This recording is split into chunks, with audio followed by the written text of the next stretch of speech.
नमस्कार, मैं हूं जॉर्ज ग्रोवर और आज हम टैली सॉफ्टवेयर चलाना सीखेंगे। डेस्कटॉप पर दिए गए tally.erp9 के आइकन पर जब हम डबल क्लिक करते हैं तो टैली सॉफ्टवेयर शुरू हो जाता है और स्क्रीन कुछ इस प्रकार से नजर आती है। हम सबसे पहले बात करते हैं कि आखिर टैली है क्या। टैली जो है एक सॉफ्टवेयर है। जिस तरह से हमारे मोबाइल के अंदर एप्लीकेशंस होते हैं, व्हाट्सएप एक एप्लीकेशन है जिसके द्वारा हम लोग मैसेजेस एक दूसरे को भेज सकते हैं। यूट्यूब एक एप्लीकेशन है जिससे हम लोग वीडियोस देख सकते हैं। इसी तरीके से कंप्यूटर में अगर आपको अकाउंटिंग का काम करना है, लेखांकन का काम करना है, हिसाब किताब रखना है, तो टैली नाम का एक ये सॉफ्टवेयर है। अब बात चलती है कंप्यूटर क्या है। तो जब हम कंप्यूटर के बारे में बात करते हैं तो हमारे सामने इस तरह की कोई पिक्चर आती है। तो कंप्यूटर हम सभी जानते हैं और कंप्यूटर जो है वो हमारे जीवन का अभिन्न अंग बन चुका है। जितने भी काम जिनमें की हैंड राइटिंग की सफाई की जरूरत है या गणित की शुद्धता की जरूरत है, ये सारे काम जो है अब कंप्यूटर से होने लगे हैं। तो अकाउंटिंग भी अछूता नहीं रहा। हम जानते हैं लेटर राइटिंग का काम आजकल कंप्यूटर से हो रहा है। जितने वकील वगैरह हैं, अगर उन्हें कोई लीगल डॉक्यूमेंट्स बनाना तो वो कंप्यूटर पे बनाते हैं। बिजली टेलीफोन के बिल हमारे कंप्यूटर से बनकर आते हैं। हम अगर सिनेमा हॉल में या रेलवे स्टेशन पे या एयरपोर्ट पे टिकट लेने जाएंगे तो वो भी कंप्यूटर से बनेगा। तो कंप्यूटर जो है हर जगह एक उपयोगी उपकरण बन चुका है और हमारे जीवन का अभिन्न अंग बन चुका है। तो कंप्यूटर के बारे में तो हम सभी जानते हैं। तो कंप्यूटर में ही टैली सॉफ्टवेयर हम लोग इस्तेमाल करते हैं। अब बात चलती है कि कंप्यूटर अकाउंटिंग का सॉफ्टवेयर, तो अकाउंटिंग आखिर क्या है। अकाउंटिंग के बारे में अगर अपन बात करें तो अकाउंटिंग है हिसाब किताब रखना, to keep records of business transactions. हिसाब किताब रखना क्या होता है अगर हम बात करें तो हम देखते हैं कि हम अगर किसी मेडिकल स्टोर पे जाएं या किसी ग्रोसरी शॉप पे जाएं या और किसी दुकान पर जाएं तो हम देखते हैं कि जो भी वो खरीदारी कर रहे हैं या बिक्री कर रहे हैं, जो बिजनेस के अंदर जो भी लेन देन हो रहे हैं, उनके व्यापार में जो भी लेन देन हो रहे हैं, उनको बाकायदा लिखते रहते हैं। भाई किसी से कोई सामान खरीदा नकद में या उधार में, किसी कोई सामान बेचा नकद में या उधार में, किसी से कोई पैसा आया, किसी को पैसा दिया, इन सब बातों को वो लिखते रहते हैं ताकि भूल चूक की वजह से कोई नुकसान ना हो जाए, किससे कितना लेना है, किसको कितना देना है, इसमें कोई चूक ना हो जाए। Accounting is to keep records of business transactions. इसी पे हम थोड़ा और आगे बढ़ते हैं कि अगर अकाउंटिंग जो है हिसाब किताब रखना है तो उसमें हिसाब किताब रखा कैसे जाता है। जैसा कि हमने अभी बात की कि अगर व्यापार में कोई लेन देन हो रहा है, कुछ खरीदा या बेचा है नगद में या उधार में, किसी से पैसा प्राप्त हुआ है, किसी को पैसा दिया है, तो उन सबको लिख के रखना अकाउंटिंग है। अकाउंटिंग का काम जो है प्रत्येक वित्तीय वर्ष, प्रत्येक फाइनेंशियल ईयर के लिए अलग अलग रखा जाता है। Separate records are kept for each financial year. अब ये फाइनेंशियल ईयर या वित्तीय वर्ष होता क्या है। वित्तीय वर्ष या फाइनेंशियल ईयर एक ऐसा साल है जो 1 अप्रैल से शुरू होता है और 31 मार्च को खत्म होता है। जैसे अगर 1 अप्रैल 2019 से हमारा वित्तीय वर्ष शुरू होगा तो 31 मार्च 2020 तक का वो एक वर्ष होगा। तो 1 अप्रैल 2019 से 31 मार्च 2020 तक का एक फाइनेंशियल ईयर होगा। फिर 1 अप्रैल 2020 से लेकर 31 मार्च 2021 तक 31 मार्च 2021 तक के लिए दूसरा अगला फाइनेंशियल ईयर होगा। हर फाइनेंशियल ईयर के लिए हमें हिसाब किताब अलग अलग रखना पड़ता है। बात चलती है भाई हिसाब किताब में आखिर काम कैसे किया जाता है, यानी अकाउंटिंग में काम किया किस तरह से जाता है। हमने कहा कि हम सारे रिकॉर्ड्स को लिख के रख लेते हैं, किससे क्या लेना, किसको क्या देना, किसको क्या दिया, किससे क्या लिया, ये सब रख लेते हैं। लेकिन ये जो सूचनाएं हैं इसको हम मोटे तौर पर 2 भागों में बांट सकते हैं। वो 2 भाग क्या है। जो सूचनाएं हम लोग अपने अकाउंट बुक्स में रिकॉर्ड करते हैं उनमें कुछ सूचनाएं कहलाती हैं कॉस्ट यानी लागत, और कुछ सूचनाएं कहलाती हैं रियलाइजेशन, रिकवरी या वसूली। अब लागत या कॉस्ट क्या है पहले तो अपन ये समझ लेते हैं। व्यापार में जब हम कोई चीज खरीदते हैं, कोई चीज परचेज करते हैं, क्योंकि अगर बेचना है तो खरीदना भी पड़ेगा, तो जब जब परचेज करते रहते हैं तो कितने रुपए की परचेज करी उसकी रकम लिखते रहते हैं हम लोग अकाउंट बुक्स में।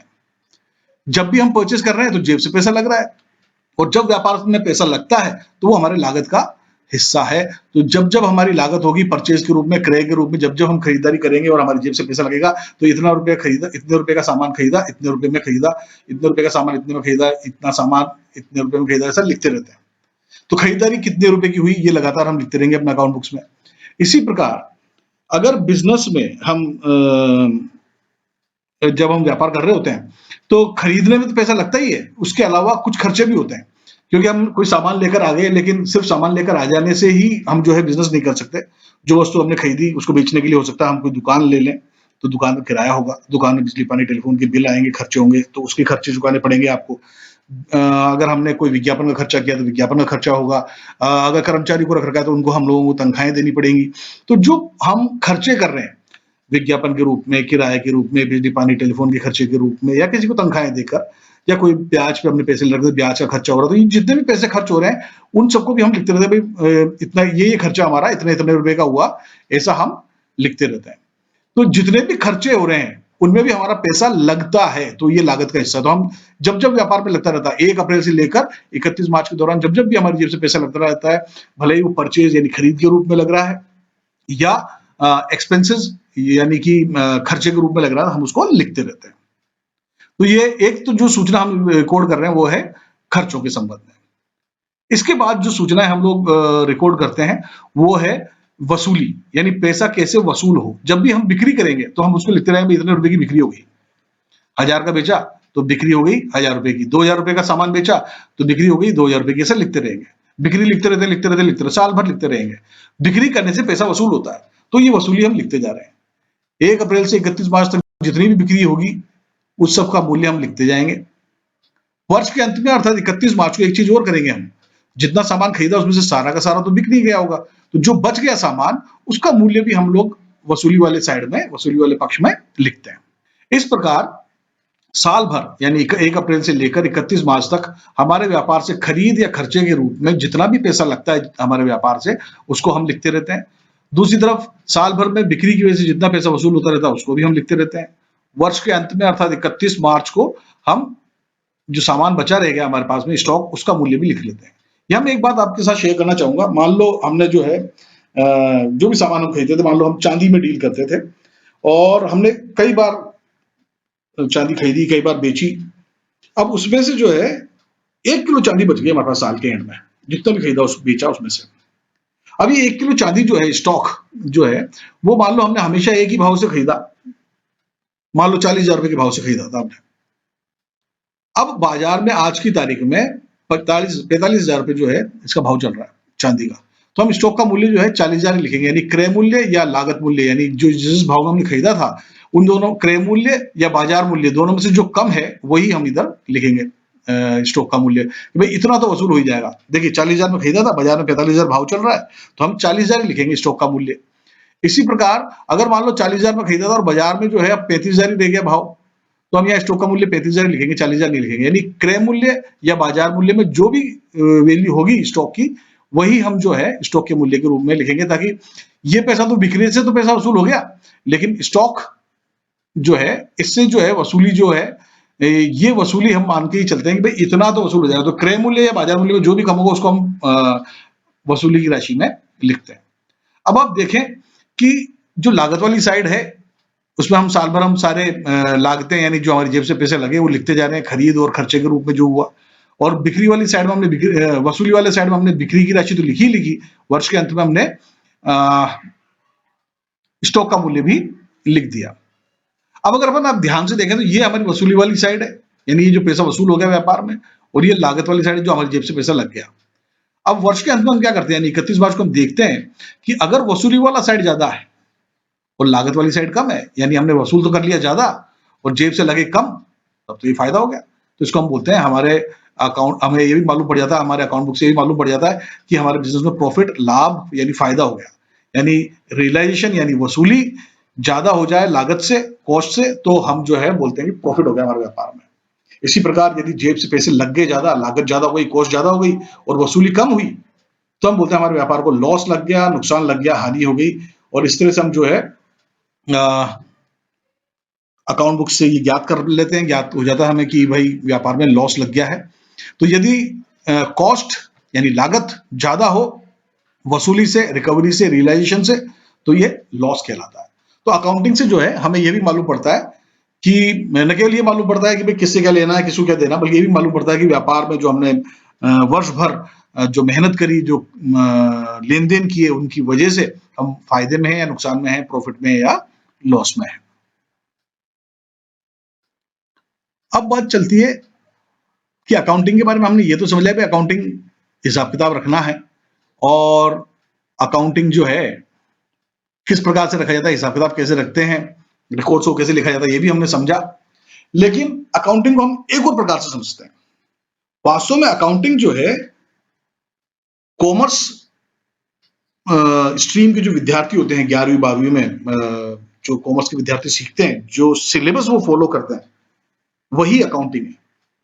यानी जिन विद्यार्थियों ने, कॉमर्स के विद्यार्थियों ने, जिन्होंने वाणिज्य संकाय लिया है और वो 11th 12th में 11वीं 12वीं में जो लेखांकन जो विषय है उसके अंदर जो कुछ भी सिलेबस वो कवर करते हैं, वही अकाउंटिंग है। अकाउंटिंग के सिलेबस में क्या क्या शामिल है, अब हम इस बारे में बातचीत करेंगे।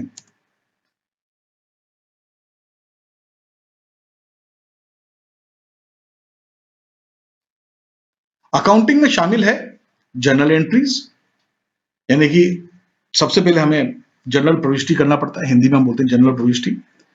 लेजर पोस्टिंग, यानी खातावही में खतौनी करना।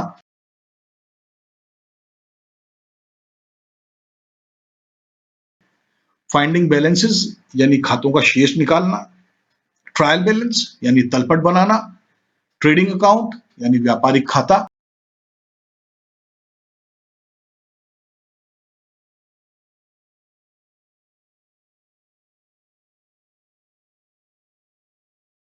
प्रॉफिट एंड लॉस अकाउंट, यानी लाभ हानि खाता।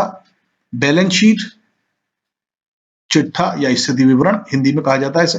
और ओपनिंग बैलेंसेस, यानी प्रारंभिक शेष। हमने समझा कि हिसाब किताब रखना, जो भी व्यापार में लेन देन हो रहे हैं उन्हें लेखा पुस्तकों में लिखना अकाउंटिंग है। हमने ये भी जाना कि लागत और वसूली का लेखा हिसाब किताब लेखा पुस्तकों में रखा जाता है। हमने ये भी जाना कि 11th 12th 11वीं 12वीं के जो विद्यार्थी होते हैं कॉमर्स के, वो अकाउंटिंग विषय में जो कुछ भी पढ़ते हैं, जो सिलेबस वो कवर करते हैं, वही अकाउंटिंग है। इससे जो है हमें अकाउंटिंग का एक मोटा मोटा ज्ञान तो हो चुका है, लेखांकन क्या है इसके बारे में मोटा मोटा ज्ञान हो चुका है। अब हम इसकी परिभाषा के ऊपर बातचीत करते हैं कि आखिर लेखांकन की परिभाषा क्या है। तो लेखांकन की परिभाषा कुछ इस प्रकार से है कि accounting is to write business transactions in account books following a universally accepted method. व्यापार में होने वाले लेन देनों को लेखा पुस्तकों में सर्वमान्य विधि से लिखना लेखांकन कहलाता है। अब ये परिभाषा बड़ी साधारण सी परिभाषा है, लेकिन इसमें जो शब्द इस्तेमाल किए गए हैं उनके ऊपर अगर अपन विचार करें तो हमें अकाउंटिंग और व्यापार के बारे में बहुत कुछ और समझने को मिलता है। देखिए, अकाउंटिंग के बारे में कहा गया कि ये बिजनेस से संबंधित है, व्यापार से संबंधित है, यानी कि ये हिसाब किताब जो है व्यापार, यानी कि जो व्यापार करते हैं वो लोग रखते हैं। अगर हम मोटे तौर पे देखें तो व्यापारी हम उनको मानते हैं जो हमारे ग्रोसरी शॉप खोल के बैठा हुआ है, या कोई फर्नीचर की दुकान खोल के बैठा हुआ है, या स्टेशनरी बेचने के लिए बेचने वाला है कोई, कहीं हमें इलेक्ट्रॉनिक्स के सामान मिलते हैं, फ्रिज, टीवी वगैरह, या लैपटॉप आदि, मोबाइल शॉप है, ये सब जो है इन्हें अपन बोलते हैं कि वो व्यापार कर रहे हैं। तो व्यापार का मतलब अभी समझते हैं कि भाई अगर कोई व्यक्ति पैसे लेकर कोई सामान दे रहा है, वस्तु के बदले में धन का विनिमय कर रहा है, a thing is exchanged against money, तो ये बिजनेस है। व्यापार के में वस्तु के बदले धन का विनिमय होता है, यानी पैसे लेकर कोई वस्तु दी जाती है, ये व्यापार है, ऐसा हमें समझ में आता है। लेकिन बिजनेस या व्यापार सिर्फ इतना ही नहीं है। व्यापार या बिजनेस के अंदर हम लोग जो है न केवल वस्तु का धन के बदले विनिमय, ये तो है ही, exchange of money against things, ये तो है ही, सेवा के बदले जो है धन का विनिमय भी व्यापार की श्रेणी में आता है। कई लोग जो है सेवाएं प्रदान करते हैं, जैसे हम लोग आपको ट्रेनिंग दे रहे हैं, कोई आपको जो है मोबाइल की सेवाएं प्रदान कर रहे हैं, कोई आपके रिपेयरिंग का काम करते हैं, तो वो क्या करते हैं, अपनी सेवाएं, अपना सेवा आपको देते हैं, अपनी सर्विस आपको देते हैं और उसके बदले में धन वसूल करते हैं। तो वो भी व्यापारी कर रहे हैं, वो आपको कोई वस्तु नहीं दे रहे, वस्तु के बदले में वस्तु की जगह वो सेवाएं अपनी प्रदान कर रहे हैं और पैसे ले रहे हैं। वस्तु के बदले में पैसा लेना ये तो व्यापार की श्रेणी में आता ही है, सेवा के बदले में धन लेना भी व्यापार की श्रेणी में आता है। इसी तरीके से जो बैंकिंग सेक्टर है वो क्या करते हैं, वो आपको लाख 2 लाख रुपए दे देते हैं और उसके बाद में साल 2 साल के अंदर आपसे 1.25 लाख 2.5 लाख रुपए ले लेते हैं। यानी कि वो पैसा देकर पैसा ही ले रहे हैं, यानी धन के बदले में धन का विनिमय कर रहे हैं और उससे वो जो है जितना दिया था उससे ज्यादा वसूल करते हैं, तो थोड़ा लाभ भी हो जाता है। वास्तव में देखा जाए तो व्यापार के बैकग्राउंड के अंदर लाभ कमाने का उद्देश्य ही होता है। जितनी हमारी लागत रही उससे ज्यादा हम वसूली करें, ऐसा हमारा उद्देश्य होता है। व्यापार में होने वाले लेन देनों के संबंध में है अकाउंटिंग। लेन देन एक टर्म हमारे यहाँ पे इस्तेमाल हो रहा है, ट्रांजेक्शन हमने कहा है इसमें, बिजनेस में होने वाले ट्रांजेक्शन। अब लेन देन का मतलब क्या है? लेन देन के अंदर वस्तु का लेना देना, सेवाओं का लेना देना, धन का लेना देना, ये सब शामिल है। जैसे हमने अगर कोई वस्तु खरीदी या कोई वस्तु बेची, पैसे किसी से प्राप्त हुए या किसी को पैसे का हमने भुगतान किया, किसी से हमने सेवाएं ली, जैसे हमारे यहाँ कर्मचारी कार्य कर रहे हैं तो उनको हमने तनख्वाहें दी। हमने किसी की सेवा ली कि हमने दुकान किराए पे ले रखी है और उसके बदले में हमने उसको जो है किराया दिया, तो ये सेवा के बदले में धन का भुगतान है। तो वस्तु या धन या सेवा का लेन देन जो होता है उसी को अपन जो है ट्रांजेक्शन कहेंगे। तो व्यापार में कई बार जो है वस्तुओं का लेन देन होता है, कई बार सेवाओं का लेन देन होता है, कई बार धन का लेन देन होता है। इनके संबंध में ही जो है अकाउंटिंग का काम किया जाता है, इन्हीं को लिखा जाता है। ये जो काम है लेन देनों को लिखने का काम, ये लेखा पुस्तकों में किया जाता है, अकाउंट बुक्स के अंदर। तो अकाउंट बुक्स भी इसके अंदर एक जो है महत्वपूर्ण बिंदु है। ये जो कुछ भी लिखा जाएगा, हिसाब किताब जो रखा जाएगा, अकाउंटिंग उसको तभी कहेंगे जबकि वो लेखा पुस्तकों में रखा जाए। अगर कोई व्यक्ति एक पर्चे में लिख के रख लेता है कि मुझे मिस्टर एक्स से इतना रुपए लेना है, तो ये अकाउंटिंग नहीं है। अकाउंटिंग को प्रॉपर लेखा पुस्तकों में लिखना पड़ेगा, तभी इसे हम न्यायालय में प्रमाण के रूप में ही प्रस्तुत कर सकते हैं। तो अगर हम अपने अकाउंट बुक्स को कोर्ट में पेश करना चाहते हैं एक प्रूफ के रूप में, तो उनको विधिवत रूप से लेखा पुस्तकों में लिखा हुआ होना चाहिए, अकाउंट बुक्स में लिखा हुआ होना चाहिए, तभी माना जाएगा। किसी पर्चे में लिखा हुआ है आपने, तो उसको जो है हम अकाउंट्स की श्रेणी में नहीं रखेंगे। तो लेखा पुस्तकों में लिखेंगे प्रॉपर तरीके से, तो ही वो अकाउंटिंग है। तो लेखांकन का काम लेखा पुस्तकों में किया जाता है। अच्छा, इसको एक सर्वमान्य विधि से लिखा जाता है। एक ऐसी तरीका है यूनिवर्सली एक्सेप्टेड, यानी दुनिया के सारे अकाउंटेंट्स को वो तरीका पता है, ऐसा तरीका है सर्वमान्य तरीका।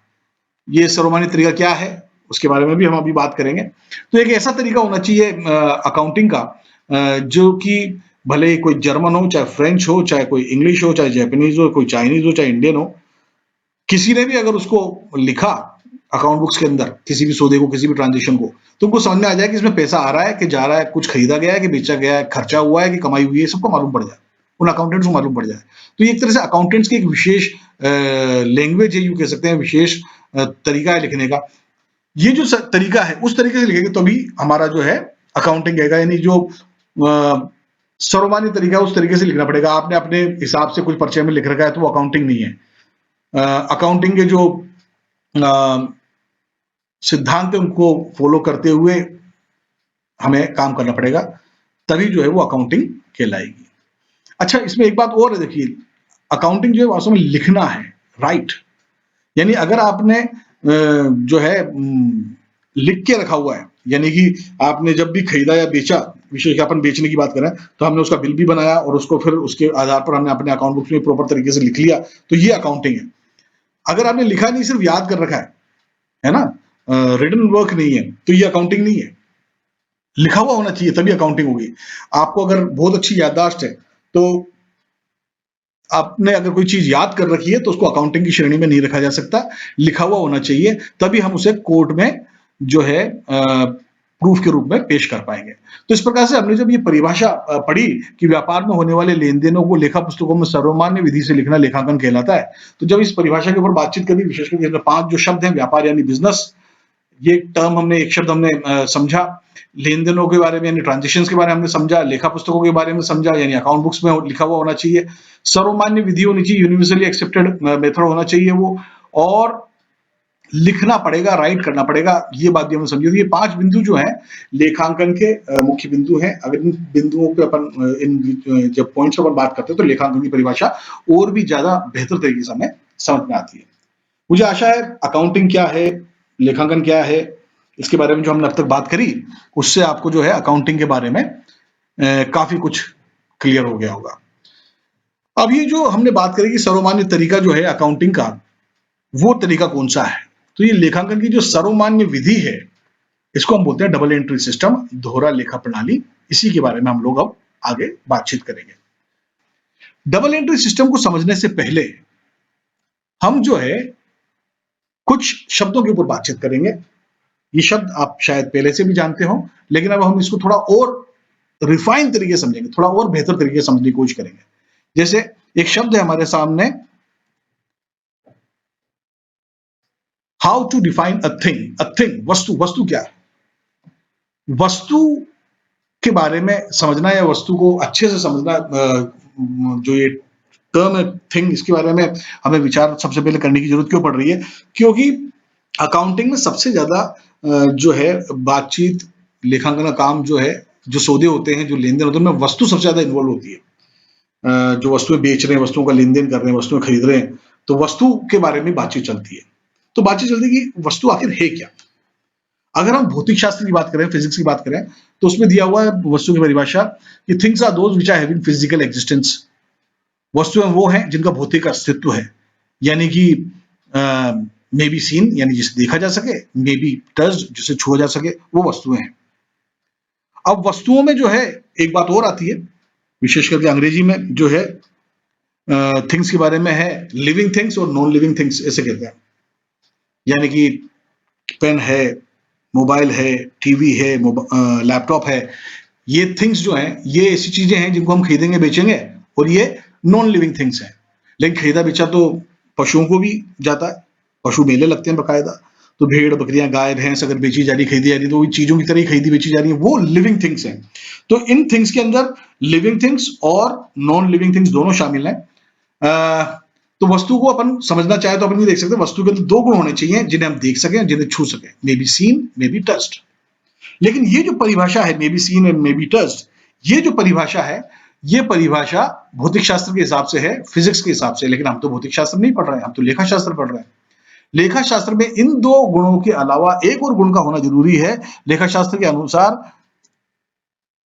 वस्तु देखी जा सके, वस्तु छुई जा सके, और उस वस्तु का कोई मूल्य भी होना चाहिए। यानी अगर आपके पास में एक मोबाइल है, उसको आप देख सकते हैं, बिल्कुल, उसको छू सकते हैं, बिल्कुल, उसका कुछ मूल्य भी है, जरूर है, तो ये वस्तु है। मूल्य भी होना जरूरी है। अगर आपके पास में एक पेन है, उसको आप देख सकते हैं, बिल्कुल छू सकते हैं, बिल्कुल छू सकते हैं, उसका मूल्य है 5 रुपए, तो वो वस्तु है।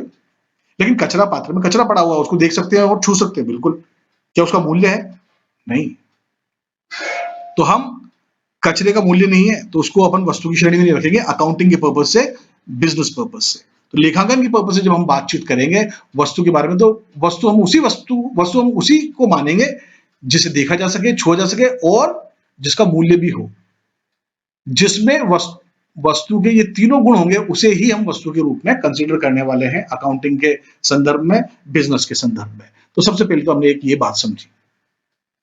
अब बात चलती है कि क्या वस्तुओं के भी प्रकार होते हैं? जी हाँ, बिल्कुल। अकाउंटिंग के पर्पज से हमने वस्तुओं को दो प्रकार का माना है। कुछ वस्तुओं को हम बोलेंगे गुड्स, और कुछ वस्तुओं को हम बोलेंगे एसेट्स। गुड्स जिसे हिंदी में कहा जाता है माल, एसेट्स जिसे हम कहते हैं संपत्ति। तो अकाउंटिंग के पर्पज से, बिजनेस के पर्पज से वस्तुओं को हम दो भागों में बांटते हैं, गुड्स और एसेट्स। अब किन वस्तुओं को हम गुड्स माने और किन को एसेट्स माने, इसके ऊपर हम बातचीत कर लेते हैं।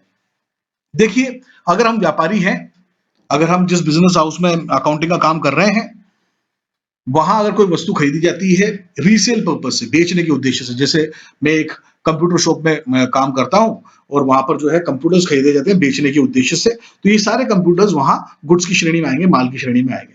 अगर मैं एक फर्नीचर की दुकान में काम करता हूं जहां बहुत सारे कुर्सी, टेबल और अन्य फर्नीचर के सामान खरीदे जाते हैं, वो इस पर्पज से खरीदे जाते हैं कि इनको बेचकर लाभ कमाया जा सके, तो ये वस्तु सारी की सारी गुड्स की श्रेणी में आएंगी।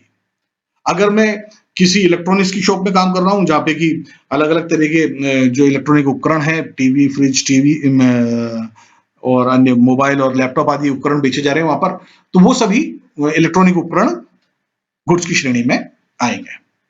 कहने का मतलब यह है कि जो वस्तु पुनः विक्रय के उद्देश्य से खरीदी जाती है, उन्हें हम गुड्स की श्रेणी में रखते हैं।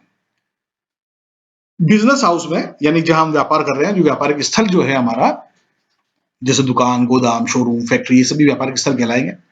तो अगर हमारे ऑफिस में, हमारी दुकान में, हमारे शोरूम में कुछ वस्तुएं ऐसी रखी गई हैं, खरीद कर लाई गई हैं, जिन्हें हम बेचना नहीं चाहते, बल्कि व्यापार के संचालन को वो सुचारू बनाते हैं, इसलिए उनको हमने दुकान पर रखा हुआ है, अपने बिजनेस हाउस में, हमारे ऑफिस में, दुकान में या शोरूम में रखा हुआ है, तो उन्हें हम संपत्ति की श्रेणी में रखेंगे, एसेट्स की श्रेणी में रखेंगे। जैसे मान लो हम ग्रोसरी का सामान, परचूनी का सामान बेचने का काम करते हैं, लेकिन हमारी दुकान में एक पंखा लगा हुआ है, तो पंखा हमारी संपत्ति, क्योंकि हम पंखे को बेचना नहीं चाहते। अगर हम कंप्यूटर बेचने की दुकान है हमारी और वहां पे कुर्सी टेबल रखेंगे जिसपे हम बैठते हैं, हमारे ग्राहक आके बैठते हैं, तो वो जो कुर्सी टेबल है वो तो हमारे लिए संपत्ति है, और जो कंप्यूटर है वो हमारे लिए गुड्स यानी माल की श्रेणी में आएंगे।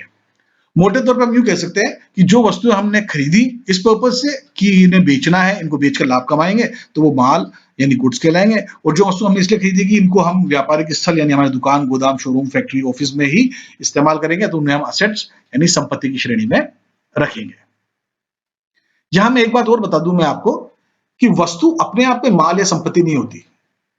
एक फर्नीचर है, कुर्सी, टेबल वगैरह, और वो हमारी दुकान में इसलिए रखी हुई कि हम उनको बेचना चाहते हैं, क्योंकि हम फर्नीचर के व्यापारी हैं, तो ये हमारे लिए तो गुड्स हो गया। लेकिन एक कंप्यूटर का व्यापारी है, उसकी दुकान में कुर्सी टेबल रखे हुए हैं जिसमें कि वो खुद बैठता है, उसे ग्राहक बैठते हैं। अब ये कुर्सी टेबल जो है बेचने के उद्देश्य से नहीं है, उस कंप्यूटर के व्यापार की दशा में, तो वो कुर्सी टेबल वहां पर संपत्ति बन गई और कंप्यूटर वहां पे जो है माल की श्रेणी में है। अच्छा, मान लें उस फर्नीचर के व्यापारी के यहाँ एक कंप्यूटर जिसमें वो हिसाब किताब रखता है, तो वो कंप्यूटर जो है अब उसके लिए संपत्ति बन गया। तो वस्तु जो भी हो, चाहे वो कंप्यूटर हो या कोई भी इलेक्ट्रॉनिक सामान हो या फर्नीचर हो या स्टेशनरी का सामान हो या ग्रोसरी का सामान हो, वो अपने आप में माल या संपत्ति नहीं है। इस के आधार पर हम उसे माल या संपत्ति की श्रेणी में रखेंगे कि उद्देश्य क्या है उसको खरीदने का।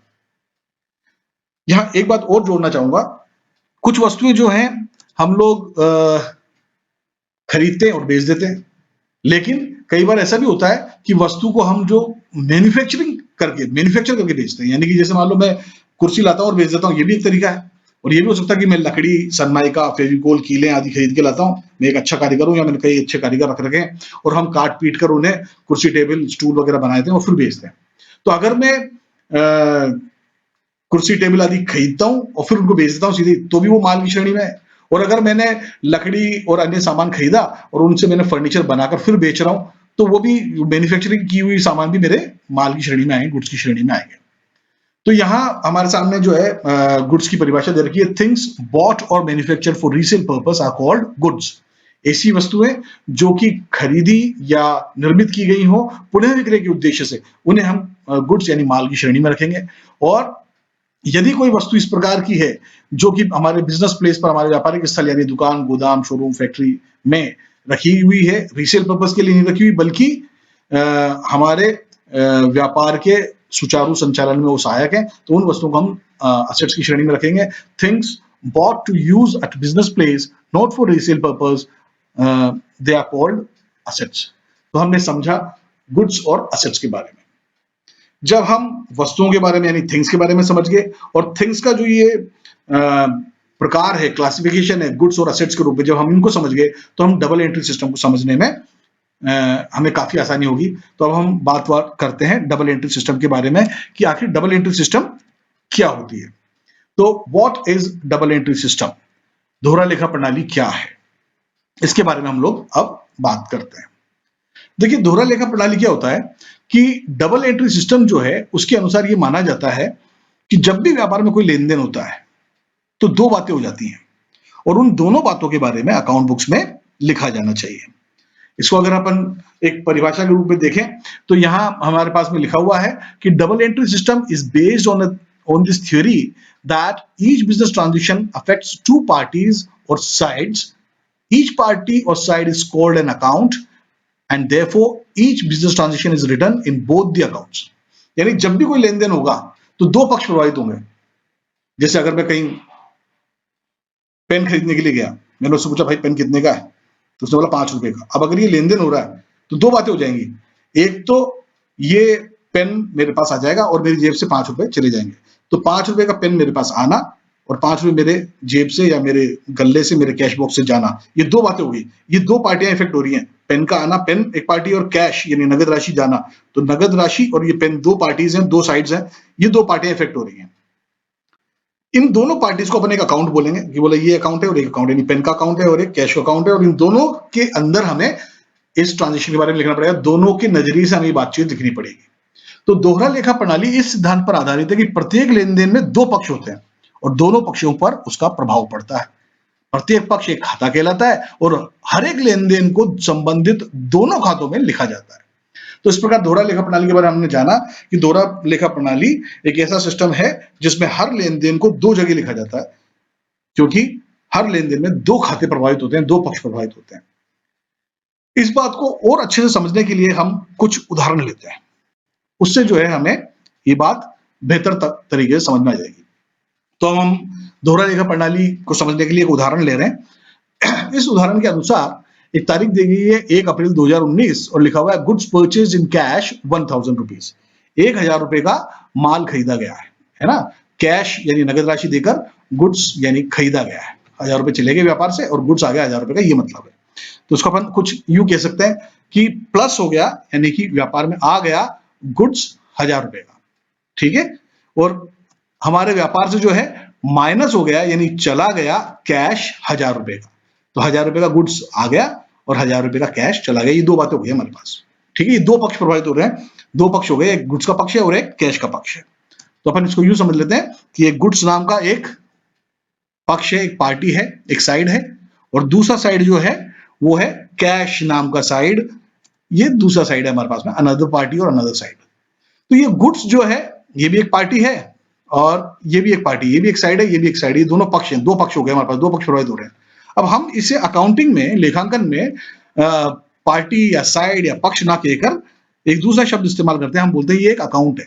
तो हम बोलेंगे गुड्स का भी अकाउंट है और कैश का भी अकाउंट है। 2 अकाउंट हो गए हमारे पास, एक गुड्स का अकाउंट है और एक कैश का अकाउंट है। तो each one is an account. ये दोनों के दोनों जो है एक एक अकाउंट है, गुड्स का अकाउंट और कैश का अकाउंट।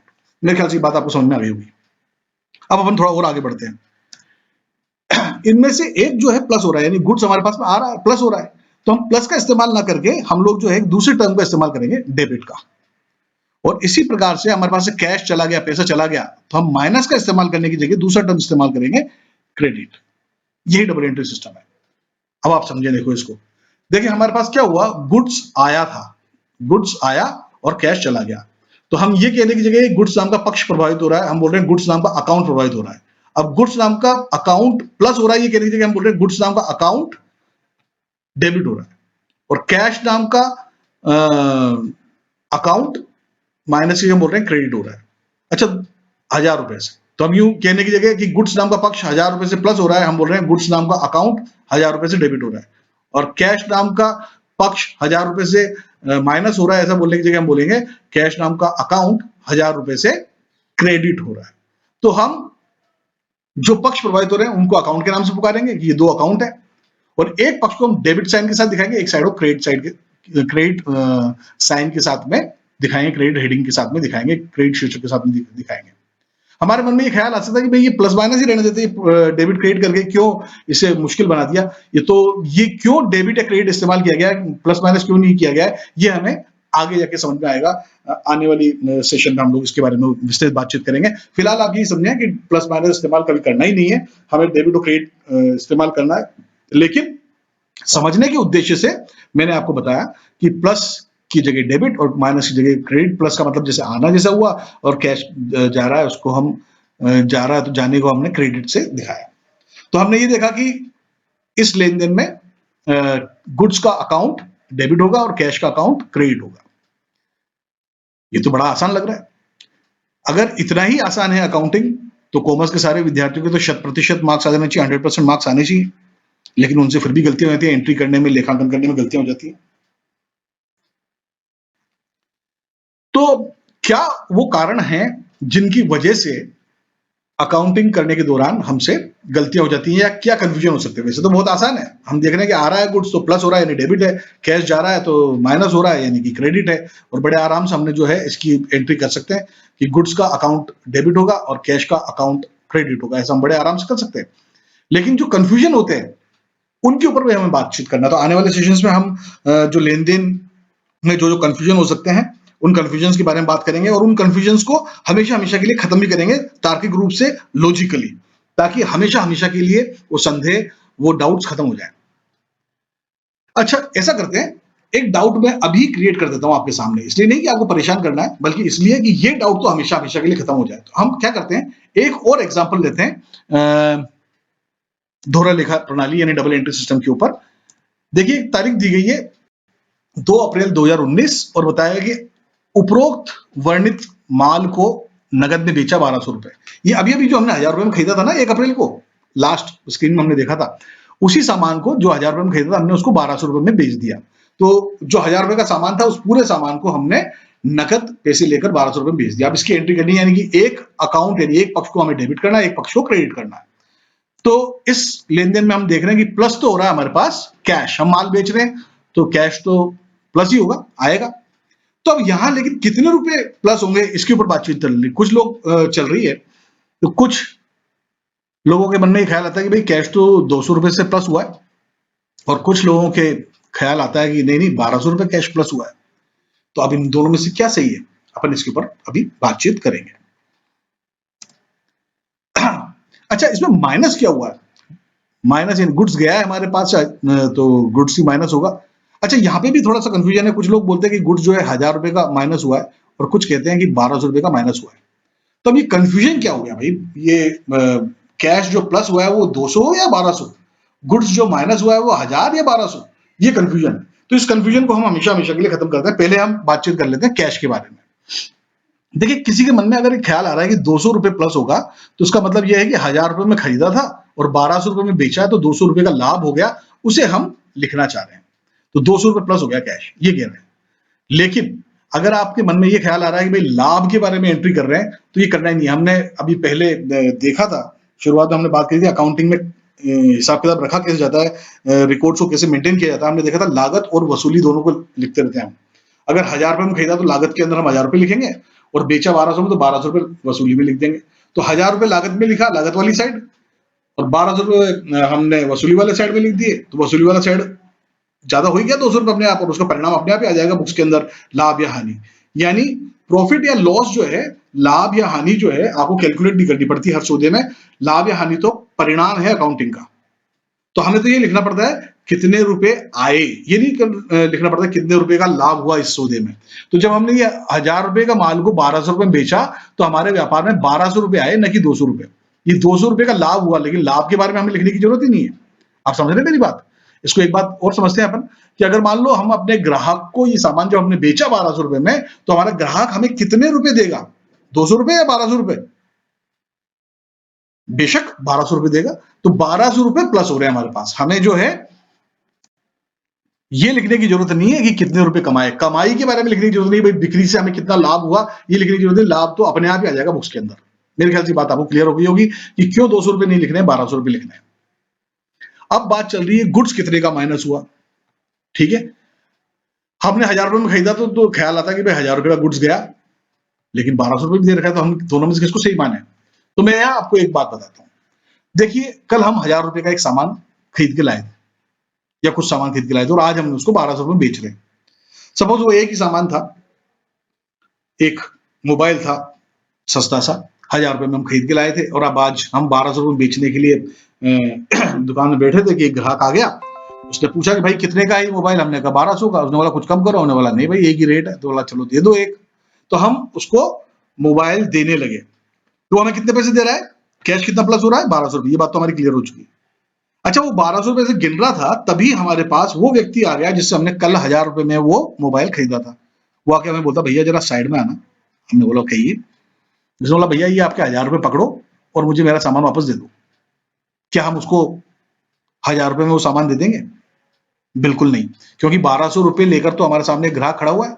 हम उसको ये बोलेंगे भैया देखो वैसे तो ज्यादा बनते हैं, लेकिन ये सामने वाला मुझे 1200 दे रहा है, पहली प्राथमिकता आपकी है, आपको मैं दे दूंगा, लेकिन 1200 रुपए से कम में नहीं दूंगा, 1200 में दूसरा खरीदने को तैयार है, फिर तो मैं उसी को दूंगा भाई। तो अब ये वस्तु कितने की है, 1200 रुपए की। तो वस्तु जितने में बिक जाए उतने की होती है। कल ये 1000 रुपए में बिकी थी, ये कल की जब एंट्री हुई थी, यानी जब खरीदा गया था, तब हमने 1000 रुपए से एंट्री करी थी।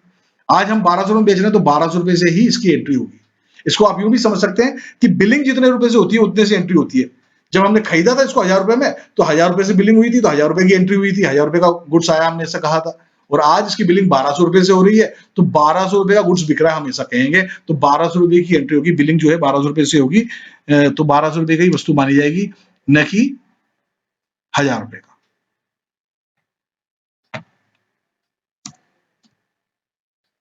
ठीक है, तो हम यूं बोलेंगे कैश का जो है अकाउंट, एक पक्ष है, कैश का एक पक्ष है इसके अंदर, और एक पक्ष जो है हमारे पास में गुड्स का है। ये दोनों ही पक्ष जो है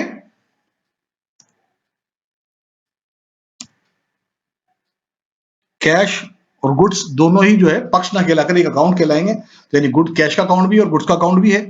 और कैश जो है प्लस हो रहा है, यानी कि डेबिट हो रहा है। डेबिट की जगह हम डीआर शब्द का भी इस्तेमाल कर सकते हैं, और बीवाई बाय का भी इस्तेमाल कर सकते हैं। इसके बारे में हम आगे जाके बातचीत करेंगे। तो फिलहाल प्लस की जगह डेबिट लिखेंगे, डेबिट की जगह डीआर या बीवाई बाय भी लिखा जा सकता है। इसको भी अपन बाद में बातचीत करेंगे। वैसे तो कैश नाम का अकाउंट, कैश नाम का एक पक्ष यानी कैश नाम का अकाउंट प्लस यानी कि डेबिट हो रहा है इसमें, और जो है गुड्स नाम का अकाउंट जो है माइनस हो रहा है, यानी कि क्रेडिट हो रहा है। तो हमारे पास देखें, हमारे पास कैश नाम का एक अकाउंट है जो कि 1200 रुपए से प्लस यानी डेबिट हो रहा है, और गुड्स नाम का अकाउंट है जो कि 1200 रुपए से माइनस यानी कि क्रेडिट हो रहा है। यहां मैं आपके साथ में एक बात और शेयर करना चाहूंगा कि देखिए, जितने रुपए से कोई अकाउंट डेबिट होगा उतने से ही कोई अकाउंट क्रेडिट होगा। इसको थोड़ा सा और कॉम्प्लिकेटेड करते हैं। मान लो हमने ये गुड्स जो है 1200 रुपए में नहीं बल्कि 900 रुपए में बेचा, 1000 रुपए में खरीदा था, 900 रुपए में बेचा। तो अब यहां कैश तो प्लस हुआ, कैश तो आया, तो अब कितना प्लस हुआ, हमें प्लस माइनस नहीं करना कि भाई घाटा हो गया। हमारे पास 900 रुपए आए तो हम 900 रुपए से कैश को डेबिट करते, बोला कैश 900 रुपए आए, समझ रहे हैं? तो कैश अकाउंट डेबिट हो जाएगा 900 रुपए से। और गुड्स गया, हम बिलिंग कितने रुपए से करेंगे, जब 900 रुपए बेच रहे तो 900 रुपए से, तो हम बोलेंगे गुड्स का अकाउंट, गुड्स का अकाउंट माइनस यानी क्रेडिट हो गया 900 रुपए से। तो यानी 900 रुपए का कैश आया तो 900 रुपए से डेबिट, और 900 रुपए से ही गुड्स क्रेडिट हो जाएगा। तो हमने ये समझा कि यदि कोई भी सौदा होगा, कोई भी लेन देन होगा, तो उसमें दो अकाउंट प्रभावित होंगे, दो पक्ष प्रभावित होंगे, प्रत्येक पक्ष एक अकाउंट कहलाएगा। एक पक्ष को हम जो है डेबिट शीर्षक से दिखाएंगे और एक पक्ष को हम क्रेडिट शीर्षक से दिखाएंगे, और दोनों ही पक्ष, दोनों ही अकाउंट जो कि डेबिट या क्रेडिट हो रहे हैं, समान राशि से ही डेबिट या क्रेडिट होंगे। मुझे आशा है आप एंट्री करने के बारे में, डबल एंट्री सिस्टम को फॉलो करते हुए, दोहरा लेखा प्रणाली का पालन करते हुए कैसे किसी एक अकाउंट को डेबिट और कैसे अकाउंट को क्रेडिट करते हैं, इस कंसेप्ट को आप समझ गए होंगे।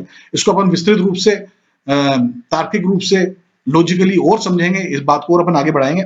फिलहाल आज का सेशन अपन यहीं खत्म करते हैं। आज के लिए इतना ही, धन्यवाद।